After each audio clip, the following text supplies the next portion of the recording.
이스라엘 백성이 약속의 땅 가나안 땅에 들어가기 전에 광야에서 아직 방황하고 있을 때에 쓰여진 책이 오늘 이 성경 말씀입니다. 아직 광야에서 이제 가나안 땅 적과 끓은 땅에 들어가기 전에 모세도 못 들어갔습니다. 그러나 모세는 광야의 이스라엘 백성들에게 너희들이 적과 끓는 가나안 땅에 들어가려고 하거든 거기에 번영하는 백성이 되기 위해서는 하나님 앞에 감사하는 감사의 문화를 가지고 들어가야 된다. 감사할 줄 모르면은 적과 끓는 땅이 번영의 땅이 될 수가 없는 것이다. 하나님 앞에 감사하는 백성이 되라고 권고하는 말씀이 본문의 말씀입니다. 그라시아스, 하나님께 감사하라. 오늘 번영의 씨앗을 심는 사람들, 첫째로는 젖과 꿀이 흐르는 약속의 땅을 주신 하나님께 감사하자 하는 것입니다. 본문 7절과 9절에 보면 우리가 우리 조상 하나님 여호와께 부르짖었더니 하나님께서 우리에게 음성을 들으시고 출애굽의 기적을 베풀어 주셨다. 출애굽을 할 때 애굽에서 고통을 당하고 신고를 당하고 압제를 당했지만은 하나님께서 우리를 해방시켜서 가나안 땅에 들어갈 때에 홍해를 육지같이 건너는 기적까지 우리에게 보여주신 그 하나님 앞에 감사하라 하는 것입니다. 적과 끓이는 가나안 땅에 들어가서 제일 먼저 해야 할 일은 알곡을 심어서 그 곡식단을 걷어 제일 먼저 단을 묶어서 하나님 앞에 갖다 놓고 하나님 앞에 감사의 제사를 드릴 때에 약속의 땅에서 풍요로운 번영의 백성이 될 것이다 하는 말씀인 것입니다. 여러분이 이스라엘 백성이 광야에서 아무것도 없습니다. 하늘에서 내리는 만나라든지 또 메추리라든지 이런 것들을 먹고 살 때는 물질적인 아무런 혜택이 없어요. 근데 가나안 땅에 들어가게 되면은 물질적인 풍요로운 것을 볼 때에 너 시험에 들면 안 돼. 물질의 노예가 되면 안 돼.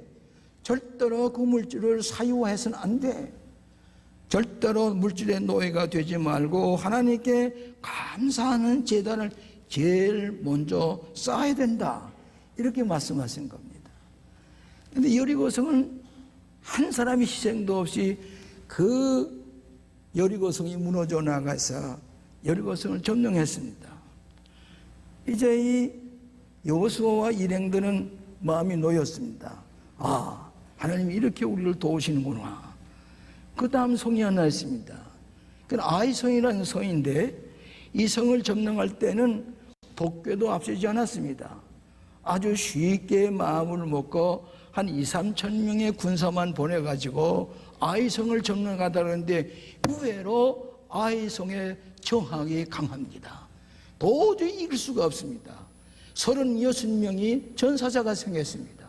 이게 웬일이냐?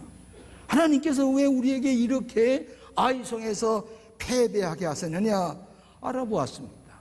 그랬더니 가나안 땅에 들어갈 때 물질의 노예가 되지 말라고 하는 이 명령을 어긴 사람이 있었습니다. 이 사람이 아간이라는 사람이 탐심을 가지고 거기에 있는 전리품을 자기가 숨겼습니다. 은과 금과 말과 소와 저 시리아에서 가져온 옷까지 이런 것들을 탐심이 생겨가지고 이것을 숨겨놓고 보니까 이 아이성을 점령할 수가 없었다고 하는 그 결과를 알게 되었습니다. 그래서 아간 일행을 그 물질과 함께 아간 골짜기에다가 파묻어 엎어서 다 죽여버렸습니다. 이 얘기가 아골 골짜기의 얘기입니다. 우리가 때로는 하나님 앞에 감사할 지경에 있을 때에 물질적인 탐심 때문에 물질의 노예가 되고 우리가 하나님 앞에 잘하지 못하는 일을 할 수가 있게 되는 것입니다. 오늘 사랑하신 여러분, 우리가 물질의 노예가 되서는 안 됩니다. 물질 주신 하나님 앞에 먼저 감사의 제단을 쌓는 사람이 번영의 씨앗을 심는 사람들이요, 그 젖과 꿀이는 땅이 우리의 땀과 수고와 노력으로 젖과 꿀이 흐르는 땅이 되는 것입니다. 여러분, 우리는 하나님 먼저 영적인 감사의 제단을 쌓을 때에 물질적인 감사의 축복이 임하는 것입니다. 그렇기 때문에 번영의 알곡을 심어서 축복의 열매를 거두시는 이 백성들이 되시기를 주의 이름으로 축원합니다. 두 번째로는 번영의 축복을 위해 감사의 씨앗을 심는 사람들, 감사의 씨앗을 심는 사람들입니다. 여호와, 이제 내가 주께서 내게 주신 토지 소산 만물을 가져왔나이다.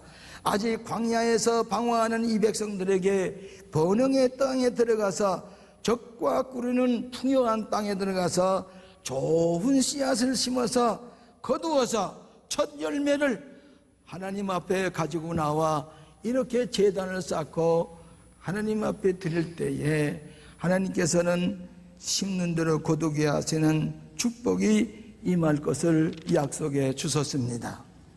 사랑하신 여러분, 먼저 영적인 감사가 있어야 돼요. 하나님 앞에 영적인 제단을 쌓아야 돼요. 그럴 때 물질적인 번역이 찾아오는 것입니다. 여러분, 우리 크리스찬의 덕 중에 하나가 감사할 줄 아는 겁니다. 신사는 감사할 줄 아는 사람입니다. 그 사람의 인격은 감사의 수준을 보면 알 수가 있습니다. 그런 우리 기독교인의 덕은 하나님 앞에 감사하는 덕을 쌓는 것입니다. 그렇기 때문에 크리스천인들의 인격은 모든 사람들이 추앙합니다. 그런 걸 사랑하신 여러분, 여기 보면 적게 심는 자는 적게 거두고 많이 심는 자는 많이 거둔다. 고린도후서 9장 6절에 바울이 얘기를 했습니다. 여러분, 감사하는 씨앗을 심는데 마치 농사짓는 사람이 씨앗을 어떻게 합니까? 좋은 안곡을 모아놓았다가 그것을 심어야 좋은 곡식이 수확이 되는 겁니다. 그런데 쭉조기를 갖다 심어놓으면 쭉조기밖에 거두지 못합니다. 바울은 자연 법칙을 통해서 우리에게 좋은 씨앗을 심어야 좋은 열매를 거두고 많이 심는 자는 많이 거두나니라, 이렇게 우리에게 약속해 주고 있습니다. 여러분, 부모님이 자식들을 보는 앞에서 하나님 앞에 감사할 줄 아는 제사를 드리거나 감사하는 표현할 때 그 자식들도 그걸 배웁니다. 그래서 3, 4대가 그 감사하는 전통이 흘러서 그들이 복을 받게 하는 거예요. 자녀들이 감사할 줄 모르면 부모님이 가르치지 못하기 때문인 것입니다. 그렇기 때문에 사랑하신 여러분, 감사는 자기 정체성의 표현입니다. 유명한 심리학자 아브라함 모슬로우라는 사람은 인간의 욕구를 충족시키는데 5단계가 있다. 제일 기본적으로 먹고 입고 하는 기본적인 욕구, 그 다음에 사랑의 욕구가 있고, 그 다음에 의미, 이거 의미 있는 일이냐, 의미에 대한 욕구가 있고, 이래서 웬 나중에는 자기 실현의 욕구라는 것이 있다는 얘기입니다. 자기 실현의 욕구는 내가 무엇을 가졌다, 내가 무엇을 성취했다, 내가 무엇을 고백한다 하는 것이 자기 정체를 드러내고 자기 정체의 실현을 하는 것이 감사라고 하는 것입니다. 내가 받은 은혜에 대해서 하나님 앞에 감사한 것, 내가 성공한 것, 내가 축복을 받은 것, 이것 가지고 하나님 앞에 자기의 정체성을 드러내는 것, 최고의 욕구는 뭐니? 자기가 가지고 있는 모든 것으로 자기의 욕구를 드러내는, 자기 충족된 모든 것을 표현하는 것이, 이것이 감사이다, 이렇게 말씀할 수가 있습니다. 여러분, 사모니아 사람이 문둥병에 걸렸다가 10살에 다 병이 낫지 않았습니까? 근데 사모니아 사람 한 사람은 예수님 앞에 와서 감사의 예배를 드렸습니다. 그때 예수님이 성경에 좀처럼 그런 말씀이 없는데 예수님이 뭐라고 그랬어요? 그 사마리아 사람 한 사람 보고 너 한 사람밖에 감사할 줄을 모르느냐? 아합은 어디 갔느냐? 예수님 섭섭해서 하신 말씀이야. 근데 섭섭하구나. 아합은 도대체 어디 갔느냐? 너밖에 감사할 줄 모르느냐? 이렇게 책망비슷하게 하고는 뭐라는 거니? 내가 내 믿음이 너를 구원하느니라. 내 그 믿음이 더 좋은 구원의 선물을 받았느니라. 이렇게 말씀했어요. 여러분, 우리 크리스찬들은 어느 곳에 가든지 감사할 줄 아는 사람이 될 때에 축복을 받으며 우리가 사는 것이 옥토가 되고 젖과 꿀의 땅이 되는 것인 줄로 믿습니다. 많이 심으면, 감사의 씨앗을 많이 심으면 나도 옥토가 되고 번영의 땅이 될 뿐만 아니라 3, 4대까지 우리 후손들이 복을 받아가지고 감사하는 가정으로 복을 이어간다 그 말이에요. 믿으시면 아멘 하세요. 심는 대로 거두리라. 마지막으로 최선의 것을 들여 주시는 번영을 누리라. 최선의 것을 들여 주시는 번영을 누리라. 여호와, 이제 내가 주께서 주신 토지 소산의 만물을 첫 열매를 가져왔나이다. 너는 그것을 여호와 앞에 두고 내 하나님 여호와 앞에 경배할 것이며 내 하나님 여호와께서 너와 내 집에 주신 모든 복을 인하여 내 레위인과 너희 중에 우고하는 나그네와 함께 즐거워할지니라. 오늘도 내가 이 강단 미화를 생활을 가지고 정성스럽게 꽂았습니다. 이걸 보는 순간에 하나님 앞에 건성으로 하는 게 아니라 자기 어머니를 생각하고 세상 떠난 아버님을 생각하고 남편을 생각하고 자식을 생각해서 이 좋은 꽃을 야외에 피고 있는 것을, 세상에 피고 있는 것을 다 가꾸어서 이렇게 잘 미화를 해가지고 이 생활을 하나님 앞에 봉헌하는 예배를 함께 드리게 된단 말이에요.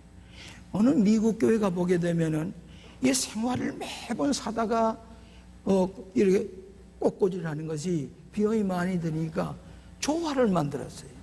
그 조화는 똑같은 조화를 갖다가 해놓으면 몇 달 가도록 똑같은 조화가 서 있어요. 이게 정성이겠습니까? 그래서 내가 그래요. 미국 교회가 다 좋은데 어떻게 이 조화를 갖다가 하냐. 우리 교회는 그러진 않아. 우리 광림교회는 그렇지 않아. 이스라엘 백성들이 첫 열매를 하다가 광주리에 이어서 제사장이 갖다가 놓고 하나님 앞에 최선의 열매를 드린단 말이에요. 왜? 예수님 하나님 우리에게 최선의 열매를 주셨어요. 그 말이 뭡니까? 당신의 독생자를 주셨으니 그랬습니다. 하나밖에 독생자 주셨다는 말은 최선의 선물을 우리에게 주셨다고 하는 사실입니다. 그러면 우리도 최선을 다해서 하나님 앞에 감사할 때에 그 축복이 3, 4대까지 이르리라. 너의 사는 땅이 아름다워짐으로 세상 사람들이 복되다 칭찬하리라. 여러분, 11조는 무엇입니까? 1년 동안에 받은 농사의 가장 좋은 것으로 하나님 앞에 예배드리는 것이란 말이에요. 그런데 그 11조에 대해서 어떻게 축복했습니까? 너희가 11조를 드릴 때에 말라기서 3장 10절 이하에 보면은 이 11조를 드리는 사람에게는 기한전에 열매가 떨어지지 아니하고 열매가 잘 사과가 읽다가 기한전에 바람이 불게 되면 다 떨어져요. 아무 소용이 없어요. 빈손 들고 나오게 됩니다.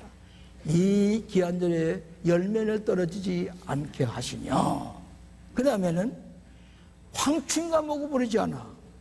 곡식단에 황충가 들어서 30분만 먹어치우면 헌농사지입니다. 그 황충을 막아주신다. 사기를 당한 법이 없어. 헛되게 돈이 없어진 법이 없어. 병들어서 입원비 내는 수도 없어. 하나님이 지켜주신다. 또 하나는 아까 말한 대로 너희 땅이 아름다워짐으로 복되다 하리라. 이것이 축복을 나누는 하나님의 약속인 것을 믿으시기를 바랍니다. 1621년에 미국에 이민을 간 그 개척자들이 아무것도 없는데 인디안들에게 옥수수 씨앗을 몇 개 얻어다가 그걸 심어서 곡식을 만들었어요. 그때 인디안들의 감사하는 마음으로 인디안들을 청해다가 하나님 앞에 처음으로 추수감사절 예배를 드리면서 그 옥수수 열매를 가지고 축복을 나누었다는 것이가 경제를 축복을 받는 나라의 근본이 되어 있다고 하는 사실을 여러분이 기억해야 될 것입니다. 제가 이 감사절의 예배를 준비하다가 어떤 책을 읽다 보니까 이런 얘기가 있어요. 뉴욕에 윌 톰슨이라는 청년이 하나 있었는데 이 사람 뭘 배운 기술이 없어요. 근데 하는 게 부러운 게 있어요. 모인거니 청년들이, 젊은이들이 오토바이를 사가지고 타고 가는데 그 뒤에는 걸프렌드를 태웠단 말이에요. 여자친구를 태워가지고 달려가니 그렇게 보고 가지고 싶은 거예요. 얼씨 내가 배우는 기술이 없으니까 식당에 가서 웨이터 보조 노릇을 해가지고, 보조는 뭡니까? 설거지를 하고 그 식당 위에 볼을 깔아놓고 손님들에게 가장 천한 일을 하면서 손님을 대접하는 거란 말이에요. 그런데 이 청년이 얼마 동안 하다 보니까 피곤하고요. 불평이 생겨요. 그래서 쉬는 시간이면 모여가지고 불평을 얘기합니다. 우리 지배인의 횡포가 심하다. 또 사장님에 대한 불평. 쉴 때마다 동료들의 불평을 얘기한단 말이에요. 근데 그 식당의 사장이 그들을 모아놓고 강연을 했어요. 우리는 이렇게 해야 된다. 무슨 얘기를 하는 거니? 우리는 손님이 많이 찾아오는 것은 우리에게 도움이 되는 거 아닙니까? 손님이 없으면 웨이터가 무슨 필요가 있습니까? 그래서 손님이 찾아오게 되면 그들에게 감사한 마음을 가지고 친절하게 대접을 해보는 것이 네 존재의 이유야. 웨이터의 존재의 이유야. 그렇기 때문에 손님이 오면 그저 감사합니다. 감사합니다. 친절하게 하는 것이 내가 잘 되는 길이야. 이렇게 강연을 했단 말이에요. 그러니까 그때 이 사람이 때려치고 오토바이를 사겠다 생각했던 것이 다 사라졌어요. 그래요. 내가 감사하면 성공을 할 수가 있다? 감사하기 시작을 한 거예요. 그래서 감사하다 보니까 나중에 이 사람이 여론조사를 하는데 인기투표 1등이 됐어요. 손님들이 가서 먹고 간 다음에 그 웨이터들 다 여기 이름 붙이고잖아요. 그 이름을 써가지고 가서 감사의 메시지를 보내준단 말이에요. 이때 윌 톰슨이라는 사람이 이렇게 하는 것이 성공의 길이로구나. 감사하는 마음을 가지고서 일하기 시작할 때에 성적이 올라가요. 그러니까 지배인이 그 사람을 야간대학을 보내줬어요. 대학원에 갔어요. 식당 매니지먼트로 석사학위를 했어요. 그 다음에는 이 사람이 뭐냐면 그 식당의 부사장이 됐어요. 이렇게 되고 보니까 이 사람이 학문도 했지요. 실험도 했지요. 웨이터노도 했지요. 나중에 이 사람이 큰 식당을 차려놓고 사장이 됐어요. 이 사람의 성공한 비가 하나입니다. 0.3초 동안의 감사, 그라시아스. 이 하나가 그 사람이 성공하게 했다고 하는 그 비화입니다. 오늘 사랑하신 여러분, 그라시아스. 감사하는 사람에게는 여러분의 운명이 바뀌어지는 것을 믿으시기를 바랍니다. 유명한 인도의 시인 타고르라는 사람의 한 얘기 하나를 예화로 들고 마치겠습니다. 이 타고르라는 사람은 한국이 3.1운동을 일으킬 때에 저 동방에 빛나는 별 한국에 대해서 그렇게 칭찬했어요. 그런데 이 타고르이 한번 이런 얘기를 했더라고요. 이 사람은 시를 가지고 노벨상을 탄 사람, 문학상을 탄 사람이에요. 한국을 그처럼 칭찬한 사람이에요. 그런데 한 번은 이 타고르이 얘기를 하기를 임금이 지나갈 때에 인도 사람 구걸하는 사람들이 많이 줄 서서 있어요. 제가 인도에 가보니까 첫 인상이 뭐냐면 구걸하는 거지가 모여 사는 것 같아요. 근데 그 사람들은 거지가 당신 나를 도와주면 당신이 또 도움을 받습니다. 당신이 축복을 받습니다. 그런 원리예요. 그러니까 남에게 구걸하는 걸 부끄러워하지 않아요. 길가에 쫙 서 있습니다. 이때에 임금이 지나가다가 그 구걸하는 거지들에게 뭘 달라고 할 때에 그 거지가 물었어요. 당신은 나에게 뭐 줄 것도 없어. 당신만 남에게 도움을 받는 게 아니라 구걸하는 게 나에게 뭐 줄 것도 없어. 그러니까 이 거지가 그 임금이 하는 얘기니까 자기가 구걸하면서 어떤 밀알 몇 알을 손에 쥐어가지고 임금에게 드렸어요. 그리고 임금이 지나갔어요. 집에 돌아와서 구걸한 모든 것을 자료였던 것을 털어서 놓고 얼마나 구걸해서 뭘 얼마나 얻었나 하는 것을 보는데 임금에게 주었던 보리쌀 얼마를 주었더니 그것이 금싸레기로 떨어졌어요. 금이 돼서 떨어졌어요. 이때에 이 거지가 내가 임금에게 조금 더는 미리삭을 드렸더니 금싸레기 돼서 그에 떨어진 걸 보고 이 거지가 엎드려서 울었다는 얘기입니다. 아, 이렇구나. 남에게 임금에게 드린 것만도 이렇게 축복이 나타나는구나. 오늘 사랑하시는 여러분, 번영을 심는 사람들, 감사할 줄 아는 사람들, 여러분의 주변의 빈자리가 감사할 줄 아는 사람에게는 보석으로 변해지는 이런 우리가 심는 대로 여러분의 땅이 번영하는 나라, 적과 그린 땅을 만들어 가시는 여러분 되시기를 주의 이름으로 축원합니다. 기도하십시다. 하나님 아버지, 은혜를 감사합니다. 우리에게 적과 끓이는 한반도를 주소싸우니 이제 이 나라를 적과 그린 땅을 만들기 위해서 우리의 창의력과 우리의 근면과 우리의 열정을 심어서 적과 끓이는 땅을 만드는 저희들이 다 되게 하여 주시옵소서. 우리에게 이런 축복을 받을 때에 통일도 앞당길 수가 있게 된 줄로 믿습니다. 우리 모든 일이 감사로 말미암아 기적을 체험하게 하여 주시옵소서. 살아계신 예수님 이름으로 기도합나이다. 아멘.